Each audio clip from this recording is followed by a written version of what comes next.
오늘은 갈라디아서 강의 8번째 시간으로 죽어야 된다라는 제목으로 말씀 나누겠습니다. 지난 시간에 우리는 바울이 자신의 복음이 예루살렘 공회에서도 되었음을 예루살렘 공회의 그 이야기를 설명한 것으로 배웠습니다.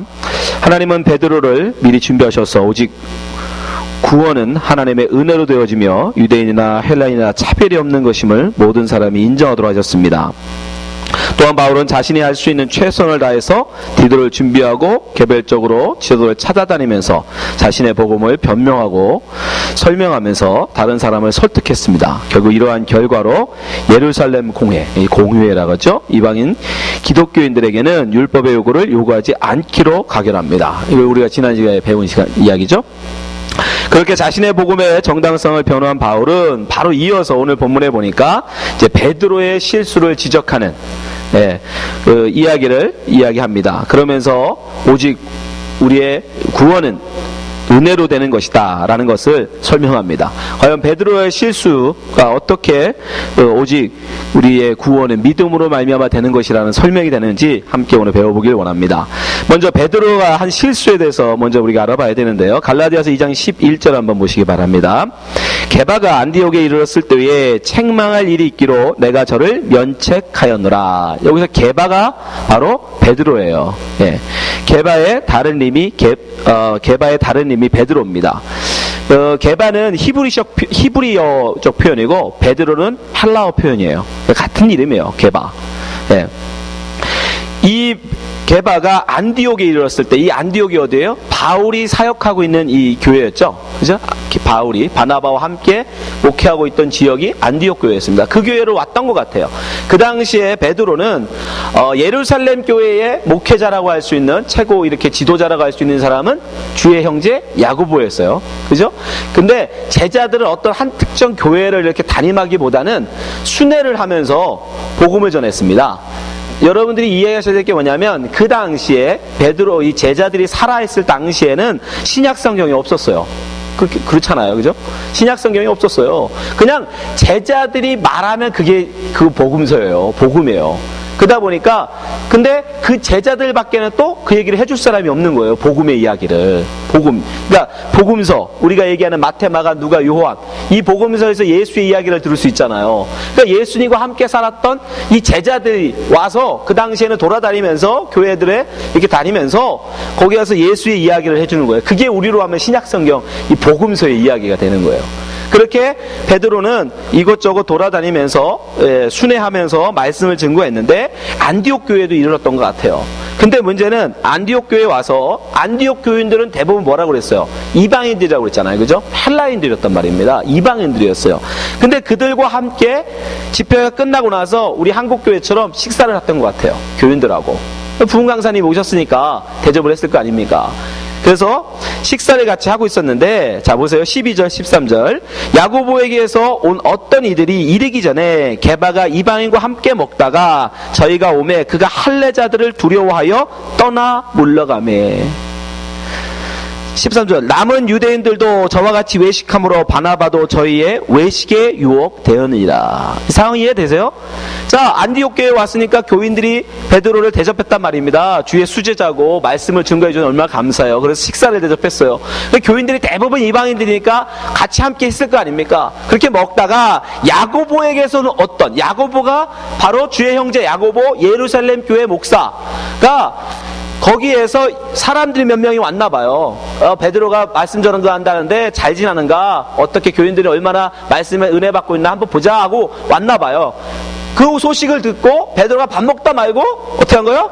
잽싸게 그 자리를 떠나버린 거예요. 왜냐하면 그 당시에 이게 이야기가 있는 걸 보면 예루살렘 공회가 결정되기 이전인 것 같아요.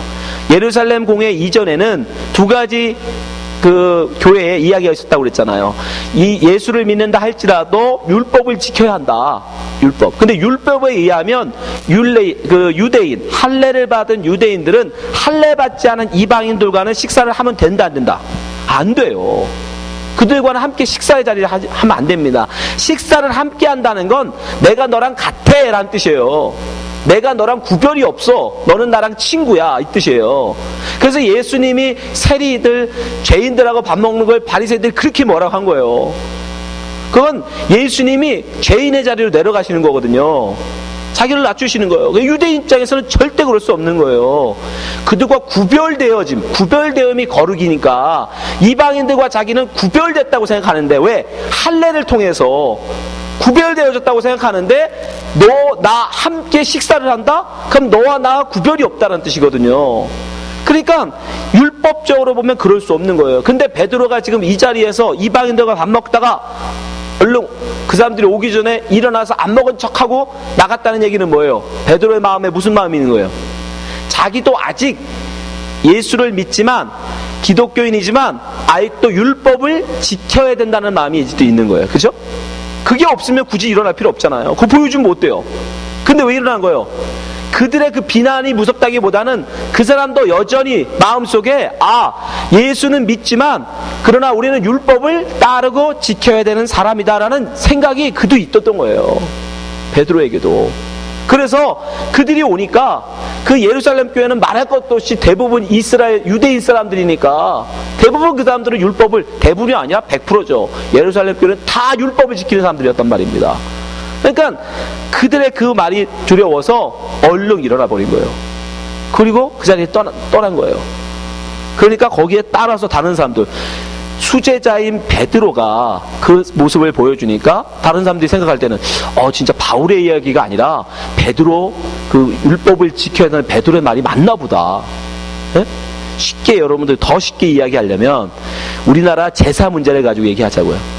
자, 여러분 집사님 중에 한 가정이 제사를 지내고 있어.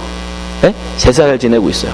근데 아버지의 마음, 예수는 믿지만 그러나 아버지의 마음을 생각해서 할 수 없이 아버지의 마음을 상처 주는 건 불효고, 그렇게 또 가정을 불화시키는 건 은혜로운 게 아니니까 그냥 아버지에게 져주자 하고 제사를 지내고 있어요. 근데 목사가 갑자기 신방 온다는 소리가 들렸어. 그 집에. 근데 갑자기 목사가 온다니까 막 제사를 안 지는 것처럼 상을 막 치우고, 싹 치워버렸어요. 이해되세요? 그러면 그 모습을 옆에서 보는 사람들은, 제사는 지내야 된다는 거예요? 안 지내야 된다는 거예요? 모르겠죠? 모르는 거예요. 이게 지내자는 거야. 왜 없을 때는 같이 지내다가 또 목사가 온다니까 싹 치우고, 이거 지내라는 건지 말라는 건지. 그 당시가 그랬어요. 율법을 도대체 지키자라는 건지 말라는 건지 막 정리가 안 돼 있었단 말입니다. 그게 지난 시간에 배운 예루살렘 공회를 통해서 이제 공식적으로 교회가 그걸 정리해버린 거예요. 유대인들은 해오던 거니까 그 말씀을 또 지키는 것이 나쁜 것은 아니니까 율법을 지켜라. 그러나 이방인들에게, 할례를 받지 않고 예수 믿은 이방인들에게까지 율법을 강요하지 마라. 우리는 은혜로, 오직 믿음으로 구원받는 것이다 라는 걸 얘기했다는 거예요. 근데 지금 바울이 지금 이 베드로를 예를 들어서 지금 이야기하고 있는 거예요. 네가 지금 그 모습, 그러면 너는 도대체 어느 편이라는 거예요. 유대인이면 정말 율법을 다 지켜야 된다. 기독교인이지만 그러나 우리 유대인이고 할례 받은 사람이니까 나 율법을 지켜야 된다. 그럴 거면 아예 이방인들하고 밥 먹지 말라는 거예요.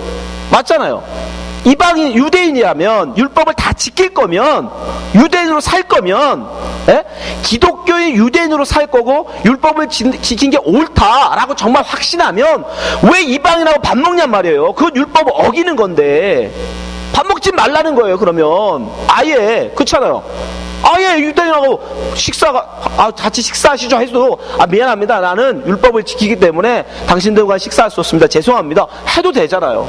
근데 자기는 마치 그들 앞에서는 은혜를 택한 사람들처럼, 바울처럼 은혜 안에 이방이나 헬라이나 구별이 없는 것처럼, 유대인이나 헬라이나 구별이 없는 것처럼 같이 밥 먹다 말고 갑자기 또 율법 지킨다는 사람들 오니까 얼른 일어나서 자기는 마치 율법을 잘 지키는 유대인 것처럼 그렇게 하는 외식, 도대체 왜 그러냐는 거예요. 바울이 지금 그걸 지적하는 거예요.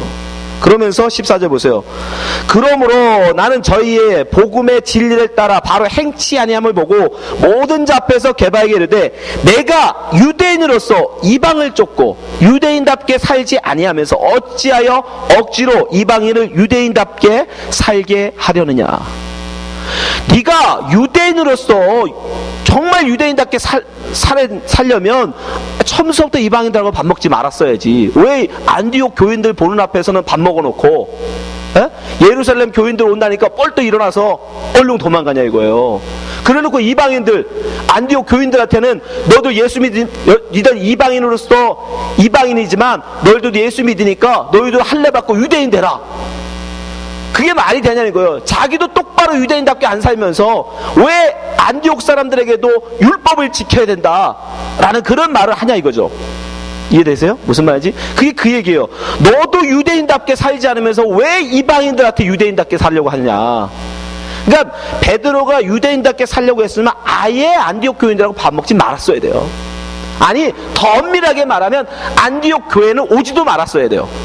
안디옥 이방인 사람들하고요, 그 당시 이스라엘 사람들은 아예 어느 정도 했어요? 율법적으로? 아예 말도 안 했어요. 이방인들하고는 말도 안 섞었어요. 예? 물건도 서로 사고 팔고 안 했습니다. 구별한다고. 그 정도 철저하게 지켰다. 그러니까 아예 그러면 네가 율법을, 기독교인이지만 그래도 율법을 지켜야 한다 그러면 그렇게 똑바로 유대인답게 살아라. 왜 그렇게 살지도 않으면서 그러면서 예수 믿으면 오직 은혜가 아닌 그래도 율법을 지켜야 되는 거 아닐까? 지켜야 되는 거 아닌가? 그런 식으로 말하냐는 거예요. 사실은 베드로의 마음에 그게 있었던 거예요. 그게 일어났다는 건, 그가 그 자리를 떠났다는 건. 바울이 정확하게 그걸 본 거죠. 그러니까 사실은 베드로도 왔다 갔다 하는 거예요. 하나님의 은혜로 보면, 왜? 자기 경험했잖아요. 하나님이 내가 왜 정하다 한 것을 네가 부정하다 하느냐. 하나님이 말씀하셨단 말이에요. 네 벌레들 잡아먹어. 그랬더니 난 저런 거 부정한 거 안 먹습니다. 선생님 그러시잖아요. 내가 정하다 한 걸 네가 왜 부정하다 하느냐. 그 말이 무슨 말이에요? 하나님은 이방인을 깨끗하다 정하다 니들과 구별이 없다 말하는데 왜 니들은 이방인 유대인 나누냐 이거예요. 왜 구별하느냐 이거예요. 그거 깨닫고 자기가 고넬료 같아 가서 말씀 전하고 그에게 침례줬잖아요. 그러니까 자기가 경험했단 말입니다. 그걸 생각하면은 이방인하고 자기는 구별하면 안 돼. 근데 왜요? 수십 년 동안 자기는 어떻게 살아왔어? 유대인으로 살았단 말입니다. 유대인으로 살았기 때문에 이게 어쩔 수 없는 거예요, 자꾸. 여러분 제사 얘기를 해보자고요. 여러분 제사 기독교적으로 보면 제사 우상숭배입니다. 우상숭배예요. 조상실에다가 상 차려놓고 절하는 거 그건 성경적이지 않습니다. 근데 왠지 아버지 제삿날에 제사를 안 지내고 뭐가 이상하지 않아요? 그죠? 저는 저희 아버님이 추석날 돌아가셨어요. 추석날. 그래서 제삿날이 추석 전날입니다. 그렇게 지내더라고요. 그 12시. 그래서 우리 어머니 맨날 추석 때만 되면 아버지 제사 지내라고 그래. 아니 목사 보고 자꾸 제사를 지내라고 그래. 그러면 어떻게 해요? 아무것도 안 하고 넘어가겠는지 그렇잖아. 그건 뭐예요? 말씀이 아닙니다 여러분. 우리 습관이에요. 우리 습관. 뭔가 제삿날인데 아버지가 돌아가신 날인데 뭔가 좀 셀러브레이트 해야 되지 않을까? 그죠? 뭐 있단 말입니다. 여러분 무슨 말인지 알죠? 뭐가 있어요. 그 율법 말씀은 아닌데 분명히 말씀이 아닌 건 아는데 뭔가 우리에게 걸리는 게 있단 말이에요. 뭐가 하지 않는 이게 불효 같고 뭔가 내가 한국 사람으로서의 그 코리안 스피릿을 따르지 않는 뭐가 이런 것 같은 느낌? 뭔가 굉장히 잘못하고 있는 것 같은 그런 느낌이 저도 솔직히 목사지만 그런 죄책감이 있어요. 자꾸 우리 어머니가 얘기할 때마다. 그래서 저는 일부러 고의적으로 아무것도 안 해요. 아무것도 안 해요. 여러분 우리가 그러면서도 불구하고 어떻게 해요? 또 제가 한국에 있었으면 아마 못했을 거예요. 한국에 있었으면 분명히 했을 거예요. 어머니 때문이라도. 이해되세요? 그런 거예요. 그런 관계예요. 이게 내려오던 수십 년, 수백 년 내려오던 이 습관을 버린다는 게 쉬운 게 아니에요. 그러니까 거기서 지금 베드로가 갈팡질팡하고 있는 거예요. 그거에 대해서 지금 바울이 시작하고 있는 거예요. 너 은혜냐 아니면 율법이냐. 유대인으로서 율법 지킬 거면 유대인답게 똑바로 지켜라. 아니면 그게 아니고 은혜로 이방인이나 유대인 구별이 없다고 믿는다면 모든 걸 은혜로 받아들여라. 구별하지 말라는 거예요. 그걸 지금 지적한 거예요. 지금 근데 왜 갈라디아서 중간에 이 베드로의 이 실수를 바울은 기록하고 있는 걸까요? 이상하잖아요. 네? 중간에 왜 갑자기 지금 이 갈라디아서 전체가 지금 왜 썼다고 그랬죠? 사람들이 바울이 복음을 전하고 교회를 세워놨더니 역시 예루살렘에서 어떤 사람들이 와가지고 야 바울 그 사람 사도 아니야, 그죠? 막 그러겠잖아요. 네? 그리고 그 사람이 전한 복음 그거 가짜야 라고 막 하니까 그거에 대해서 반박하기 위해서 갈라디아 지역에 보낸 편지예요. 갈라디아가. 여러분 그걸 잊으면 안 돼. 그 이야기를 하다가 왜 중간에 갑자기 이 베드로 게바의 실수를 기록하고 있는 거예요? 두 가지 이유가 있습니다. 첫 번째 이유는 나도 여기서 지금 베드로의 실수를 바울이 책망하죠, 그죠? 책망하는 장면이 나와요. 여러분 여기 굉장히 중요한 거죠, 이게. 어떻게 사람들이 볼 때 아니 베드로는 누가 뭐래도 예수의 수제자 아닙니까? 제자들 중에 수제자, 그죠? 제자 중에 최고의 대장이라고 얘기하는 베드로를 감히 가짜 사도라고 생각하는 바울이 지금 공개적으로 한 거예요. 이거는 공개적으로 책망했다고 그래요. 사람들 볼 앞에서 공개적으로 면책해요. 책망해요. 그러면 여러분 어떤 뜻이라 해요? 바울이 베드로보다 낫다, 높다, 같다. 여러분 객관식 좋아하죠? 자, 베드로보다 높은 거다, 아니면 같은 거다, 낮은 거다. 권위가 어디 있다는 거예요? 같은 권위를 가지고 있다는 걸 의미하는 거죠, 그죠? 베드로도 잘못하면 내가 그를 책망한다. 이해되세요? 지금 베드로는 단지 한 개인이 아니라 기독교, 히브리파 기독교의 대장이란 말입니다. 수장이에요. 최고의 수장. 제일 유대인 중에 잘 기독교 예수 잘 믿는 사람이라고 생각하시면 돼요. 베드로는 한 개인이 아니라. 그를 지금 바울이 책망해요. 잘못한 것에 대해서 책망하고 그래서 나무랍니다. 그건 뭐예요? 나도 그만한 뭐가 있다? 권위가 있는 자라는 거를, 내 사도적 권위가 그냥 내 주장이 아니라는 걸 아는 사람들한테, 갈라디아 지역 교회 사람들한테 이야기해 주고 있는 거예요. 이해되시죠? 네. 니들 나를 가짜 목사라고, 엉터리 목사라고 사람들이 뭐가니까 홀딱 넘어갔는데, 야 나는 베드로가 잘못한 것도 지적했던 그런 사람이다. 내 권위가 결코 나의 입에서 나오는 그런 권위가 아니다라는 거. 그렇잖아요. 베드로가 만약에 바울을 그런 사도적 권위를 인정 안 했으면 공개적으로 책망을 들었을까요? 안 듣죠. 그만큼 베드로도 바울의 사도적 권위를 인정한 거예요. 여러분 이 사도적 권위라는 거에 대해서 여러분 잘 생각하셔야 돼요. 갈라디아 2장 6절 보세요. 자, 전에 지난 본문인데 6절, 유명하다는 이들 중에 본래 어떤 이들이 내게 상관이 없으며 하나님은 사람의 외모를 취하지 아니하시나니 저 유명한 이들은 내게 더하여 준 것이 없고. 저기서 유명하다는 사람들이 누구예요? 바로 베드로, 주의 형제 야고보, 요한, 이런 사람들이에요. 모든 사람들이 다 인정하는 사람. 그 사람을 일명 사도라고 그러죠, 그죠? 여러분 그런 사도적 권위와 지금 여러분에게 말씀을 전하고 있는 저의 권위와 같을까요, 다를까요? 똑같습니다. 말씀을 전하는 자의 권위는 동등한 거예요. 그들이 저보다 더 뛰어나거나 제가 그들보다 더 낮은 게 아닙니다. 말씀을 전한 권위는 똑같은 거예요. 똑같은. 지금 그걸 이야기하는 거예요. 하나님은 사람을 외모로 취하지 않는다는 게 무슨 뜻이에요? 그 권위라는 것을 만약에 잘남으로 했다면 아니죠. 그분들이 저보다 나을 수도 있어요. 무슨 얘기냐? 여러분, 제가 여러분보다 권위가 말씀을 전한다고 해서 제가 여러분보다 더 뛰어나다?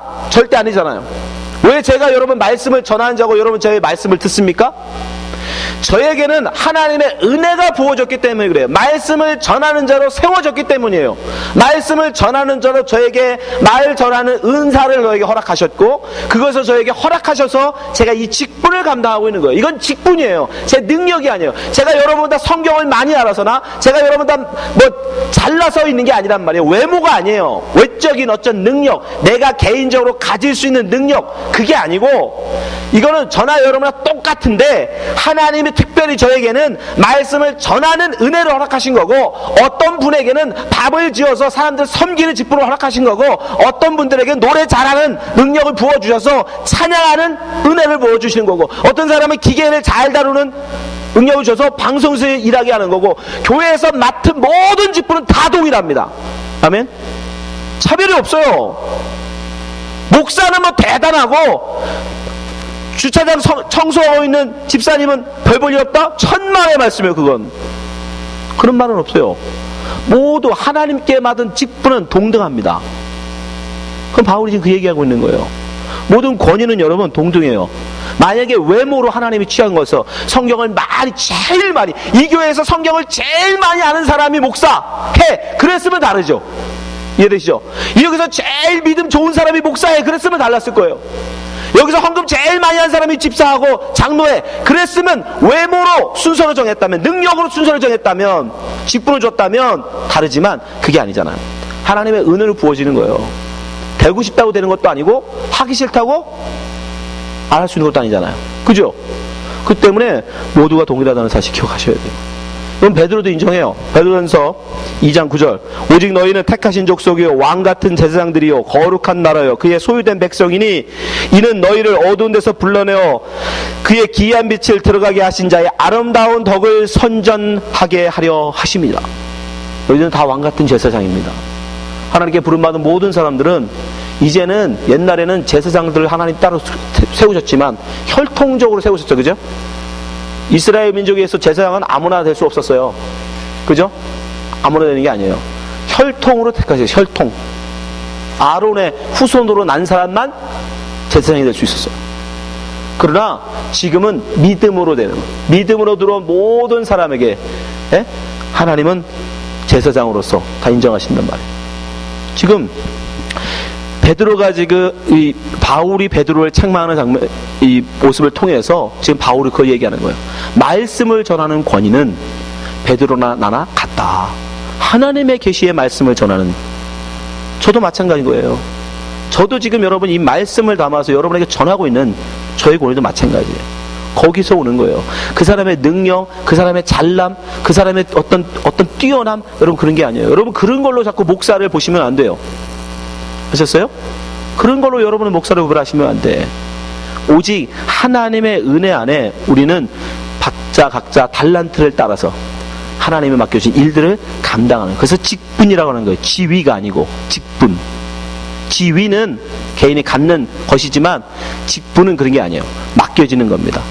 여러분은 집사의 직분을 잘 감당하셔야 돼요. 여러분 각자의 부여된 직분들을 잘 감당하세요. 그것은 하나님께로부터 여러분 임명된 것이기 때문에 그래요. 두 번째, 왜 베드로의 책망하는 이 장면을, 본문을, 이 사건을 바울이 여기다 기록했는가? 그것은 바로 율법을 지키려고 하는 기독교인들, 그들의 현재 그 모습, 한계를 지적하기 위해서요. 베드로라는 한 대표 인물을 딱 본문에 놓고, 야, 니들이 지금 예수를 믿는다고 하면서도 자꾸 율법을 지키려고 그러는데, 할례를 받고 유대인이 돼가지고 율법을 지키려고 자꾸 고집하는데, 야, 그거 절대 안 된다. 자, 갈라디아서 2장 15절. 우리는 본래 유대인이요. 그쵸? 유대인이잖아요. 그 사람들. 이방 죄인이 아니로되. 16절. 사람이 의롭게 되는 것은 죄가 있는 사람이 의로워지는 거예요. 그죠? 네. 죄가 있는 사람이 죄를 사함받고 의롭게 되는 겁니다. 그러니까 죄인이 아닌 사람은 의로운 사람인 거예요. 그런 뜻에서 사람이 의롭게 되는 것은 율법의 행위에서 난 것이 아니요 오직 예수 그리스도를 믿음으로 말미암는 줄 아는 고로.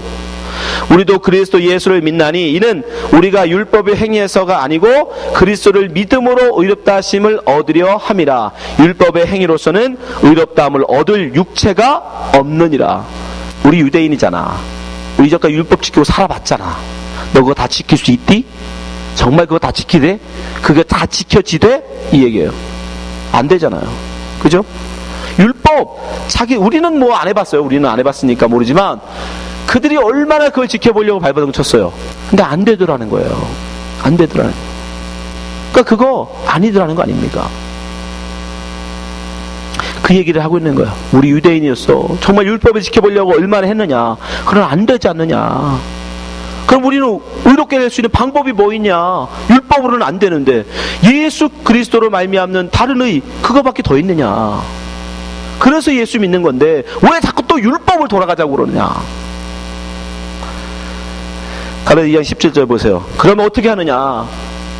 율법에서 지금 헤어나지 못하는 이 베드로를 위시한 율법에 갇혀있는 사람들. 여러분, 이건 단지 이스라엘 사람들만의 문제가 아니에요. 우리 기독교인, 우리 현재 한국 사람들도 마찬가지예요. 유교라는 그 관습, 그죠? 그 샤머니즘이라는 어떤 그 습관, 풍습. 여러분, 그리고 개인의 본성, 율법을 지키려고 자꾸 율법으로, 하나님 말씀을 법으로, 율법으로 받으려고 하는 인간의 본성, 거기에 갇혀있는 모든 사람들을 다 얘기하는 거예요. 그 사람들이 그럼 어떻게 거기서 자유할 수 있는가? 바울이 얘기하는 거예요. 17절. 만일 우리가 그리스도 안에서 의롭게 되려 하다가 죄인으로 나타나면 그리스도께서 죄를 짓게 하는 자냐? 결코 그럴 수 없느니라. 만일 내가 헐었던 것을 다시 세우면 내가 나를 범법한 자로 만드는 것이냐? 19절. 내가 율법으로 말미암아 율법을 향하여 죽었나니 이는 하나님을 향하여 살려 함이니라. 아멘. 아멘. 유대인인데 은혜만을 이제 받아요. 율법을 버리고 은혜를 받기로 했습니다. 그러면 이 유대인은 반드시 뭐가 하게 돼 있어요? 율법적으로 죄를 짓게 돼 있어요. 그죠?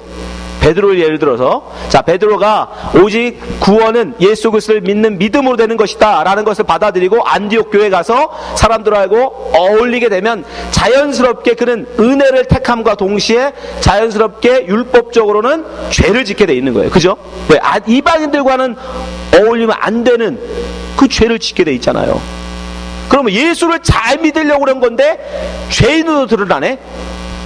그죠? 그럼 예수를 잘 믿으면 믿을수록 우리는 죄인이 되는 거예요. 율법적으로는. 지금 바울이 그 얘기하는 거예요. 그러면 이 죄는 어떻게 해결하느냐? 어떻게 해라? 죽어라. 율법에 대하여 죽어라. 이걸 잘 생각하시. 율법에 대하여 죽어라. 제가 여러분 한국에서 아버지 제삿 날에 아무것도 안 해. 그러면 무슨 소리 들을까요? 저희 집안이 다 한 동네 살아요.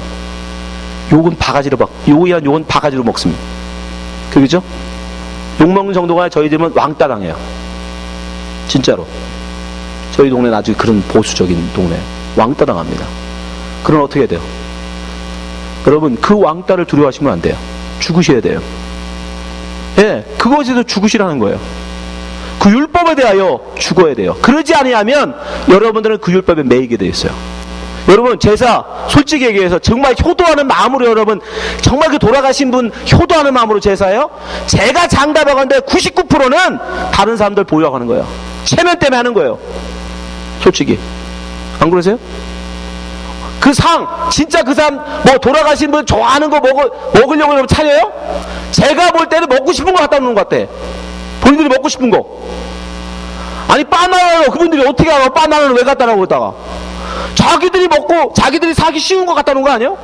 아, 홍어는 왜 갖다 놔? 그 비싼 홍어는?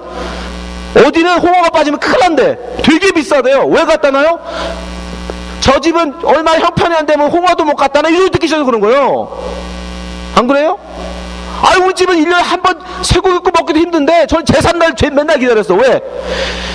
이 밥에, 흰밥에 쇠고기 굽고 먹는 날은 제삿날밖에 없어요. 아니, 돈도 없는 집에서 돌아가신 양반들한테 평소에 먹지도 못하는, 제가 알기로 우리 할아버지 할머니 쌀밥에 고기국 못 먹었어. 근데 맨날 제사상에 그런 거 갖다 놓습니까? 누구 보라고? 우리 오시는 당수걸은 우리 육천 형님들, 그 사람들 보여주려고 그러는 거예요. 안 그래요? 제사 혼자 지내는 거 아니잖아. 친척들한테 보여주려고 그러는 거예요. 내가 이렇게 한다. 내가 이렇게 열심이다. 내가 이렇게 얘가 효심이 많은 사람이다. 여러분, 죽으라는 거예요. 그거에 대한 그 체면, 그들 앞에서의 내 체면을 깎이는 그 마음, 그거 죽이지 않으면 그 율법에서, 그 법에서 자유하지 못하다는 거예요. 왕따를 왜 두려워하십니까? 그들이 나를 왕따시킨 게 아니라 제가 그들을 왕따시키는 거예요. 그게 구별이에요. 그게 구별이라고. 뻔히 알면서 요즘은 제사들 다들 인정하잖아. 그거 다 필요 없다. 그게 무슨 효도예요? 여러분 참된 유교도 아니에요. 그 제사는. 그건 샤머니즘하고 붙은 거예요. 효를 위한 여러분 그게 원래 효도로 방편으로 나온 거잖아. 그건 아주 종교가 됐어요.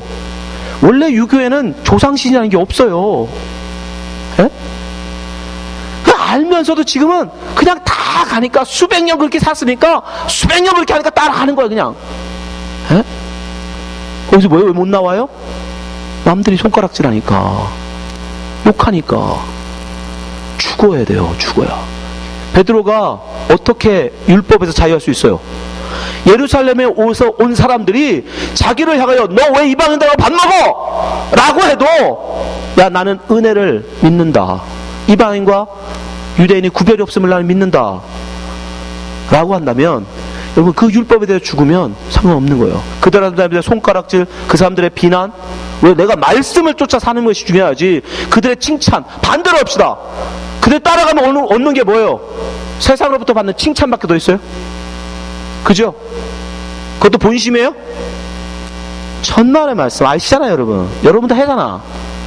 가서 아우 결혼식 가서 상 차려놓은 거 보면 아이고 이렇게 많이 차렸어 그래놓고 먹고 돌아가면 아이고 그 집에는 홍어가 없대. 홍어는 싸구려를 썼대. 가짜야 가짜 그거 가면서 그러시잖아. 안 그래요? 전 많이 봤어요. 관광버스 타고 가서 갈 때는 먹을 때는 아유 왜 이렇게 많이 차렸어 뭐 이 집 대단하네 해놓고 먹고 돌아갈 때는 아 그거 가짜야 그 싸구려 갖다 놨대 그거 보니까 먹어보니까 그거 가짜더라고. 다 그래요. 그런 이빠른 칭찬 듣자고 거기 여러분 매 있는 거 아니에요? 솔직히 세상에 여러분 세상 사람들이 여러분한테 손가락질하는 거 그걸로 맞고 죽습니까?